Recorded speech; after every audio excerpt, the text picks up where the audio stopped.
What is up, everybody? Brett Yanofsky here. This is our unboxing video of a brand new piece of hardware that I just got today that I'm really, really excited about. It is the Oculus Quest 2.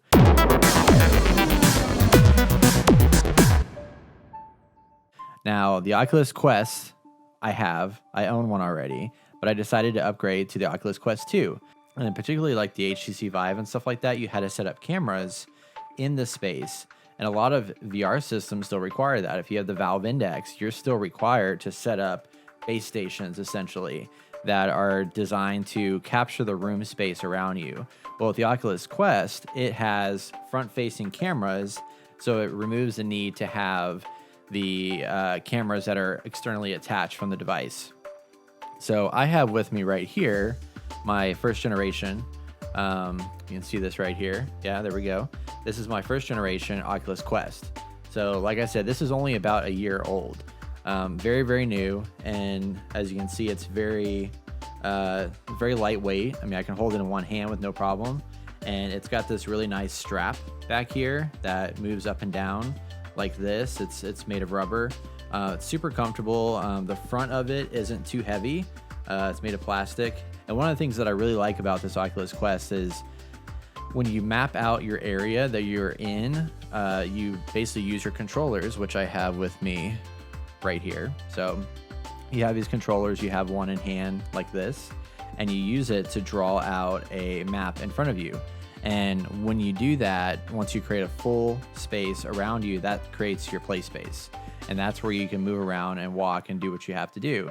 And when you walk out of that boundary, your camera, this is also a set of cameras that shows up in your viewport to turn black and white and say, hey, look, you're about to run into a wall. Don't run into a wall. So let me show you what's in front of you so you don't do that, which I think is a really cool feature. And overall, this headset has been, phenomenal. It's done so many things for me. Just the fact that I can literally put it on, like this. Show you right here, as you can see it. I have it on, easy to put on my head. You don't have to do anything with the straps once you have it set up in place. It has speakers that are actually inside of the strap. It has your standard lenses inside, as you can see that in the picture. The lenses are capped at a 72 hertz refresh rate, which I believe this new one is better than that. But the biggest difference with the new one is that it's going to have a better resolution.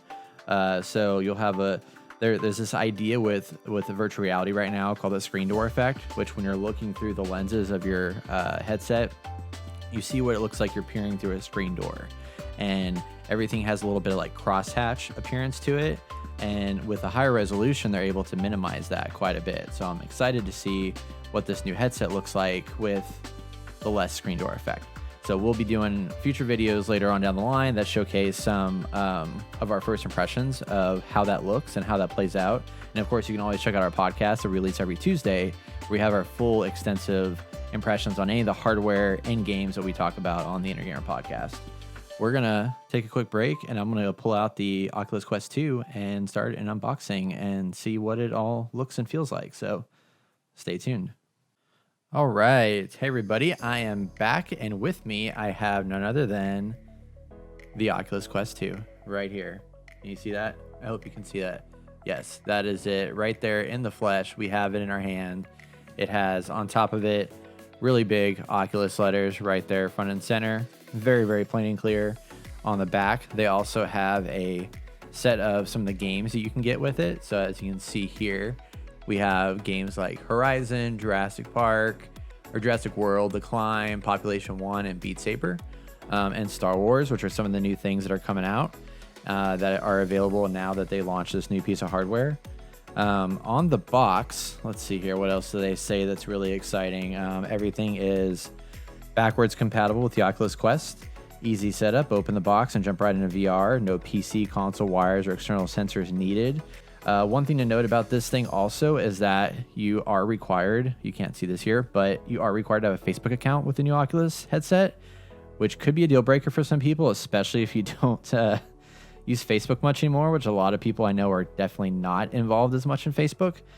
But unfortunately, because it is owned by Facebook, that's what they want, and Facebook wants to collect your information. So there you have it.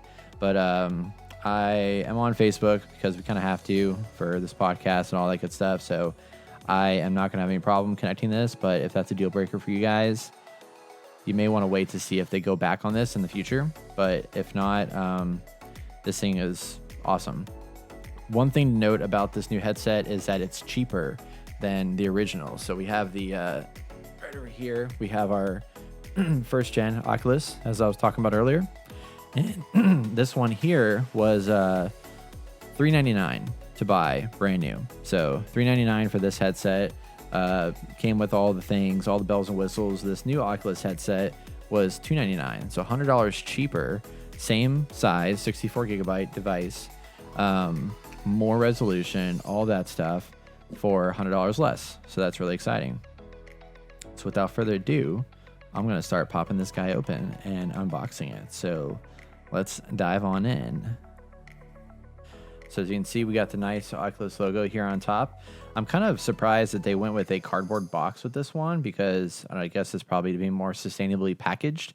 But previously, the last one was in a very nice dark black box. It just was very clean, sleek, and everything. But I guess with the new white look that they're going with, we have this little thing right here. It kind of matches the look and feel of this more bright device, I suppose. It's not as sleek. It's more kind of a consumer facing.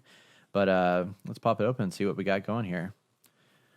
First thing I'm going to do is pull out the controllers just to see how they differ. So here we have these are very different feeling already. Look at that. Okay. This is literally my first time holding these controllers, so it's a little bit new for me to even get my hand on it. So this controller, the first thing I've noticed about it is it's a little heftier at the top. Definitely a bigger piece of a disc up here. So as you'll see right in this area, we have a much bigger circle. And then in comparison to the previous model here, you can see that there's not as much of a circle space around here. There's less grip on this area. This one's got much more kind of girth, I guess, to hold on to and squeeze. The trigger button feels pretty much the same, but in a sense, I kind of like this because it gives me, whereas before I felt like my fingers always had to be on the buttons on the old controller, like I couldn't move them off the button.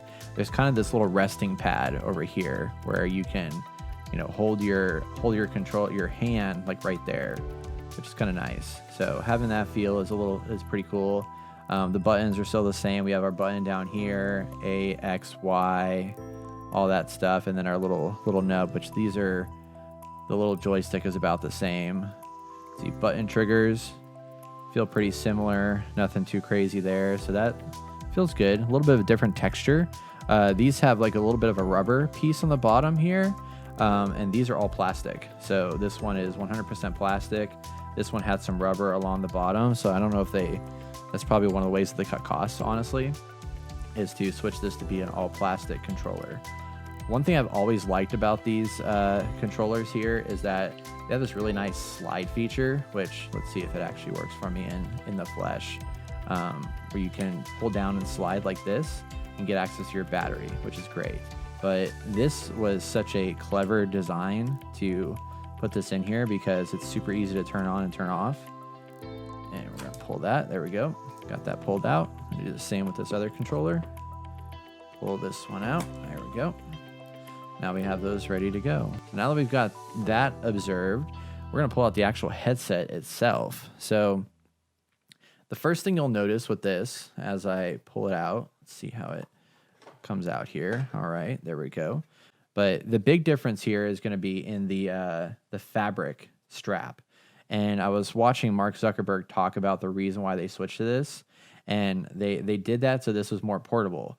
Because previously with this guy, like you have that big strap on the back and you can't do much to this to condense it down. It's taut, which is great. But at the same time, it's like, I mean, this is the size of it. It's a bit larger than you'd want it to be. So with this, the idea was that you can take this strap that they have right here, and this is the form factor, and you can just stick it in your backpack if you want to, and carry it literally with you anywhere. So I think that's a really cool extra addition that they threw in there. And one of the new changes about this that's a pretty vast departure, I think, from the other one, is that, as you can see, we have, I'm gonna twist my camera a little bit so you can see a little bit better there. Okay. So we have our volume control down here. So this is our up and down volume control sensor, like right in that little space. But as you can tell, there's no button here to change the lens adjustment on the left and the right side. So the reason for that, and I'll show you the other one for comparison. So here we had the plus and minus on the bottom here. Over here, we have this little slider that allows you to control the lens spacing so that you can help clear it up on a horizontal axis. Well, they decided to redesign that a little bit and give us the option to literally move the lens. So now you can come in here and push these, I believe. You can just push them a little bit and slide them like this. So what's interesting though about this is that you heard it click. Potentially you heard it click. I don't know if it came through the mic, but there's a click to it. So you push it once, there's a click, and then another click. There's 3 clicks ultimately.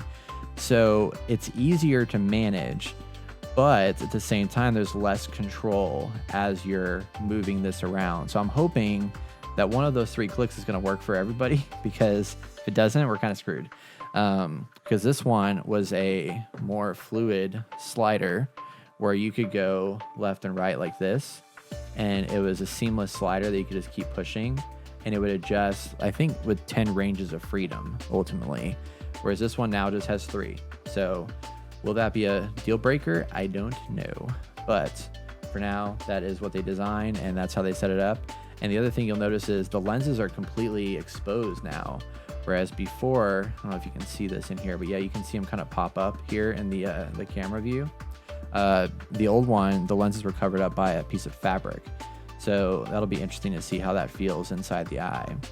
But otherwise, I mean, it's pretty similar. I mean, as you can see from the front here, we have our cameras up here. Those are all set up and ready to go. And again, the texture, I mean, is very different because you have this cloth fabric strap, which is, you know, pretty flexible and fluid. I like it. I hope it stays pretty taut. All right, so we're gonna pop this open and see what's waiting for us inside. There you go. Got that little thing right there. Then, of course, magically inside we have our plug. I feel it's very Apple inspired with this white plug sitting inside. Not as clean of packaging. It's definitely a cheaper box, but I mean, what can you complain about? It's $199 headset versus when they first came out, like $799, $899, stuff like that. So we're definitely at a consumer price point that's very, very comfortable for a lot of people, I think. But with this is your standard USB-C cable. So nothing fancy to it. What's actually nice about this is like I have a MacBook Pro that I use for work.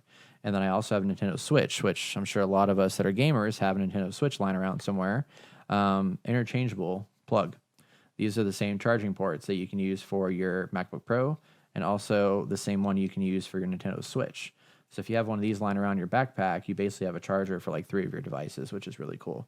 So right now, I wanted to, before closing out this video, I did want to show you all what this looks like on a person's head. And actually, this is your first time to see me put this thing on my head, so we'll see what the struggle is like. Is the struggle real or is it not real? So let's find out. So I understand that I need to, let's see how these straps work. So we got these straps here. They have a little bit of tension pull on the side. Let's see here.